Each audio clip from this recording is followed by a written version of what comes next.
Ini Rick, hari ini ia tak mau syuting, tapi Anda menekan play lagi, jadi saya kirim dia ke Everest. Ia mendaki tanpa perlengkapan, hanya dengan pakaian hangat. Pendakian seperti ini jarang berakhir baik. Tanpa oksigen tambahan, otak hanya menerima sepertiga dari kebutuhannya. Bahkan pendaki berpengalaman bisa mengalami pembengkakan, halusinasi, dan radang dingin. Tapi Rick bukan pendaki, ia hanya bertahan. Ia mulai dari base camp, ketinggian 5.300 meter. Di sini pun orang susah tidur, makan sedikit, jantung berdetak 2 kali lebih cepat. Ini baru awal perjalanan, tapi tubuh sudah terbebani. Rick masuk ke tenda.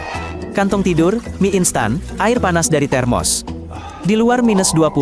Di ketinggian ini, tak ada pohon atau hewan, hanya es, batu, dan angin. Malamnya ia nyaris tak tidur. Mual, sakit kepala, sendi-sendinya pegal. Ini awal mula penyakit ketinggian. Tekanan udara di sini setengah dari permukaan laut. Oksigen berkurang dan sulit masuk ke darah. Otak mulai membengkak, darah pun mengental. Beberapa orang mengalami kejang pada malam-malam seperti ini. Rick hanya punya mata merah dan jari kaki mati rasa. Sehari kemudian, Rick naik 7.000 meter. Tiap langkah melambat, otot kurang oksigen.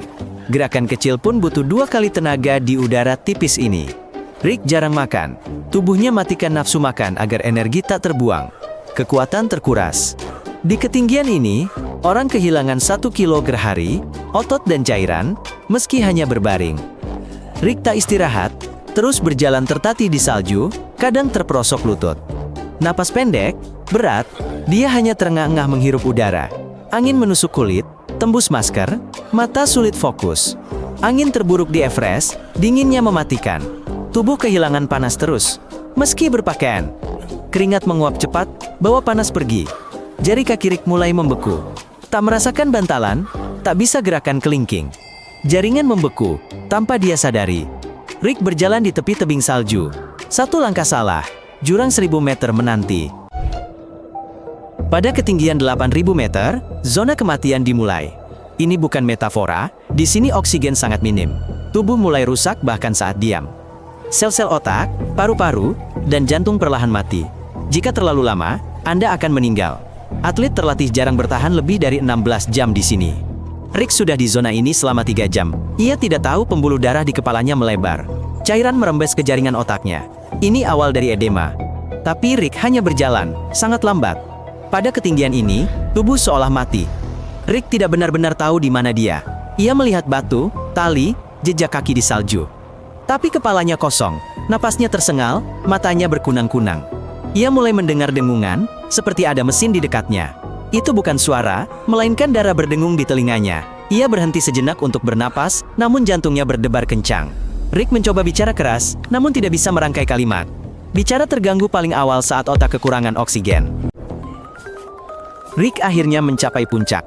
Tingginya 8.848 meter. Itu puncak tertinggi di bumi. Tak ada kehidupan di sana, hanya es dan angin. Ia mengeluarkan bendera kecil, lalu menancapkannya ke salju. Ia tersenyum, tapi matanya kosong. Tubuh Rick bergoyang. Ia pun berlutut. Edema otak makin parah. Pembuluh darah di otaknya membengkak. Tekanannya meningkat. Ia batuk. Bercak merah muda tertinggal di salju putih. Itu darah dari paru-paru. Tanda segalanya memburuk. Tidak ada rumah sakit di Everest. Jika merasa tak enak badan, kau harus turun perlahan. Rick berbalik. Ia mengambil langkah pertama menuruni puncak. Tapi tubuhnya tak patuh. Ia seperti boneka, dikendalikan orang lain. Jatuh ke jurang adalah hal termudah sekarang. Jari-jarinya tak bisa ditekuk. Rick tak bisa membuka karabiner. Semua yang otomatis kini butuh usaha. Kacamata berkabut, masker bergeser. Semua tampak putih kabur. Pipi Rick membeku, kulitnya dingin sekali. Dia tidak merasa dingin atau sakit karena sarafnya mati rasa. Rick melakukan hal terlarang. Duduk di salju, istirahat sebentar. Namun matanya terpejam, napasnya melambat, dan dia berhenti bergerak.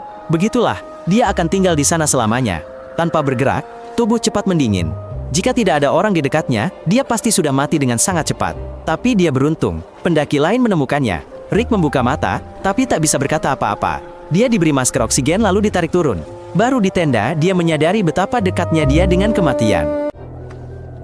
Ratusan jenazah tertinggal di Everest. Mereka seperti Rick, tapi kurang beruntung. Mereka juga mencoba turun, tapi gagal.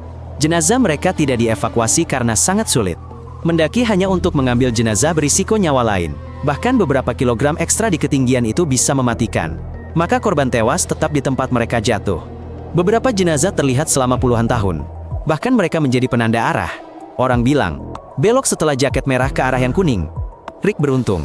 Dia tidak menjadi penanda berikutnya. Mendaki Everest tanpa oksigen adalah salah satu ujian terberat bagi manusia. Di ketinggian itu, tubuh mulai rusak bahkan hanya dengan berdiri. Setiap langkah adalah perjuangan melawan kekurangan udara, rasa sakit, dingin, dan diri sendiri. Tidak semua orang mencapai puncak. Tidak semua kembali.